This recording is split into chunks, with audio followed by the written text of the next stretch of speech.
seguimos en la noche. Las tensiones políticas y sociales en Libia tras la caída del régimen de Muammar al-Gaddafi mantienen al país árabe en una complicada situación entre grupos liberales e islamistas representados en el grupo de los salafistas, uno de los más radicales en la defensa de la ley islámica. Estos elementos, más la lenta consolidación democrática, desencadenaron en la violenta muerte del embajador de los Estados Unidos en Libia. La comunidad internacional volvió la mirada a Libia con el asesinato del embajador de los Estados Unidos en Bengasi en medio de una violenta manifestación de grupos islamistas. El crimen del diplomático es la fatal consecuencia de las tensiones que ha enfrentado el país magrebí 11 meses después de la muerte del dictador Muammar al-Gaddafi en confusas circunstancias. La caída del sátrapa abrió la transición a la democracia y la construcción del Estado en Libia en el marco de las tensiones entre un ala liberal que simpatiza con los laicos y un ala islamista representada en los grupos salafistas. Los salafistas son considerados como uno de los grupos más radicales en la defensa de la ley islámica, son de origen suní y han protagonizado las recientes protestas en las calles libias. Son abiertos opositores a los Estados Unidos, país al que consideran un enemigo natural. Las elecciones del pasado mes de julio dieron como ganadores a los liberales, quienes conformaron gobierno con Mahmoud Jibril y Abdurrahim el-Kieif a la cabeza como primer ministro. Los salafistas asumieron la oposición, pero las tensiones no acabaron con los comicios. La debilidad institucional que dejó la dictadura gadafista y la transición a la democracia son factores que analistas internacionales consideran para entender los hechos de las últimas horas. La presencia de reductos revolucionarios que tras la caída del régimen no han dejado las armas es otro de los aspectos que genera inestabilidad en Libia. Y la histórica rivalidad entre las regiones Tripolitania y la Cirenaica, donde están ubicadas las ciudades de Trípoli y Bengasi respectivamente, también avivan el fuego en Libia. Todos estos elementos tuvieron su punto de ebullición este martes en Bengasi, cuando el mundo recordó los atentados del 11 de septiembre en Nueva York, 11 años después.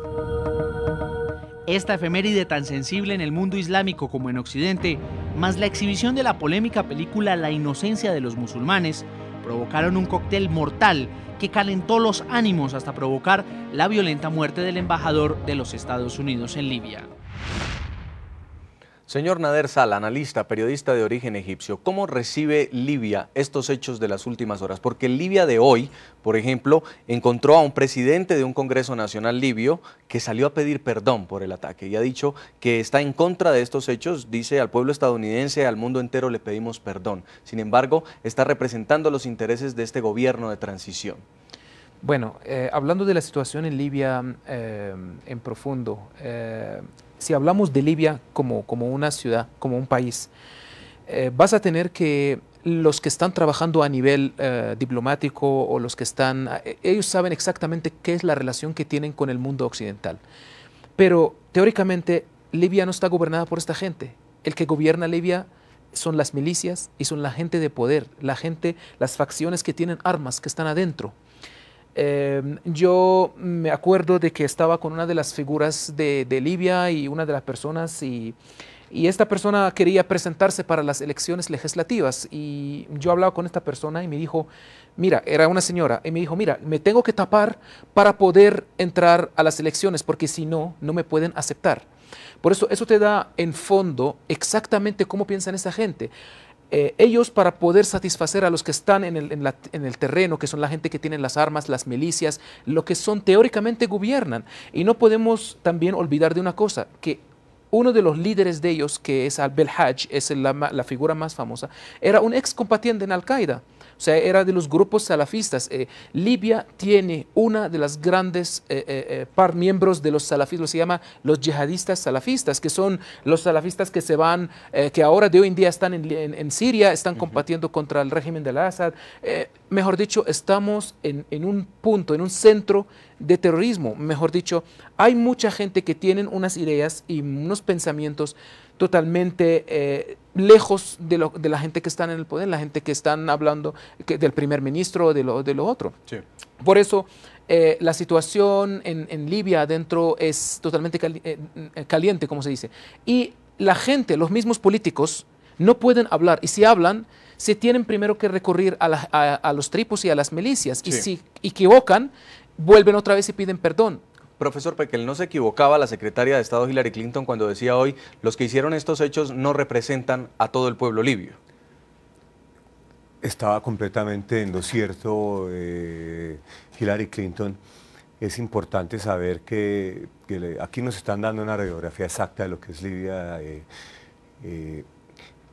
Y Libia está controlada por milicias. Hay milicias de ciudades, hay milicias con ideologías, hay milicias sin ideologías, hay milicias que manejan un negocio, hay milicias que manejan otro negocio, y esas milicias se están vendiendo al gobierno. Entonces le dicen al Consejo Nacional de Transición: yo le controlo la ciudad de Misrata, pero obviamente ese control no es gratuito. Exigen del gobierno todo tipo de prebendas, tanto políticas como económicas. Eso es lo que es Libia hoy. El Consejo Nacional de Transición, que nunca representó a nadie, porque fueron los señores que se autoeligieron como los representantes del pueblo libio, y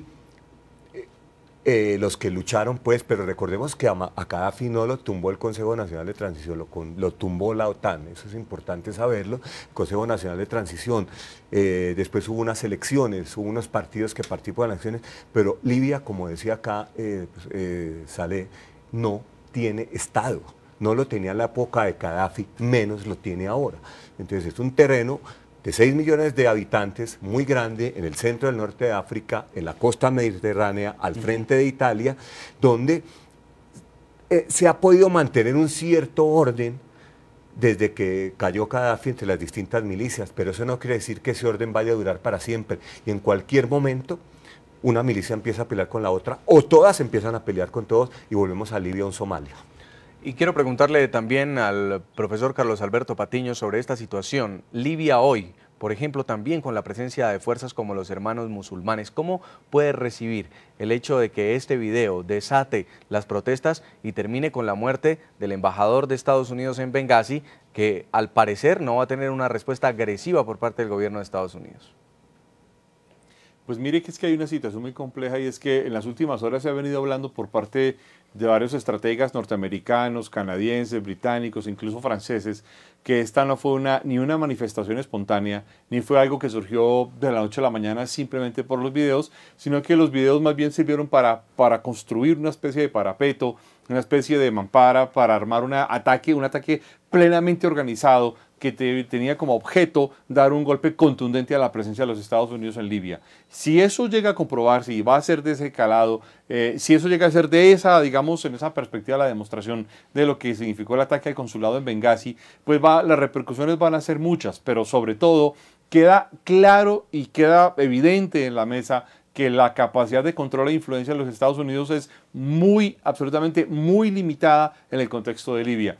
Y lo que queda claro también en el fondo es que todavía estamos lejísimos de ver una definición de la situación política libia. Todavía más de ver la aparición y la construcción de instituciones de gobierno que tengan alguna solidez dentro de Libia. Esto pues plantea primero un problema de seguridad y un problema de estabilidad muy importante para el mundo árabe, para todo el mundo del norte de África, pero sobre todo para el mundo europeo. Europa está en una crisis económica importante, tiene una gran incapacidad militar de actuar, tiene una gran incapacidad de control e influencia, y obviamente Libia se está convirtiendo en una ventana al vacío en medio de este contexto mediterráneo. Sí. Esto pues obviamente nos lleva a pensar que la situación en Libia no se va a decantar fácilmente por una opción institucional rápida, ni tampoco se va a decantar por la capacidad de construir una estructura de gobierno que pueda reconstruir la sociedad libia de alguna manera. ¿Y cómo cree usted, profesor Patiño, que vaya a reaccionar el mundo árabe en medio de estos hechos? ¿Cómo pueden estar leyendo lo que pasó en la embajada en Bengasi? Pues mire, creo que voy a ser demasiado pesimista. Yo creo que esto va a ser aprovechado por otra serie de grupos radicales en otras partes del mundo.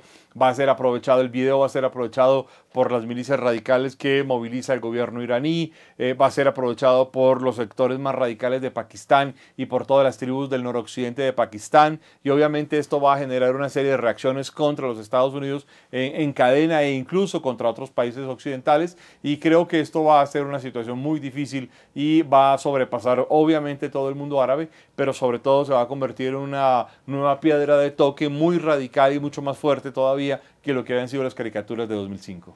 En Bogotá, Colombia, señor Carlos Alberto Patiño, experto en Oriente Medio, analista internacional, muchas gracias por habernos acompañado. A ustedes, muy amables. También agradecemos en nuestros estudios al señor Marcos Peck, el experto en Oriente Medio, columnista, analista internacional, muy amable. Muchas gracias, ha sido un placer.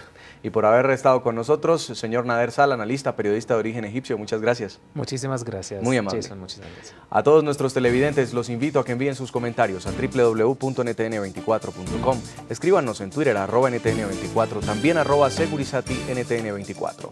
La noche seguirá encendiendo las luces para que usted vea el punto clave de la noticia. A todos que tengan una muy buena noche.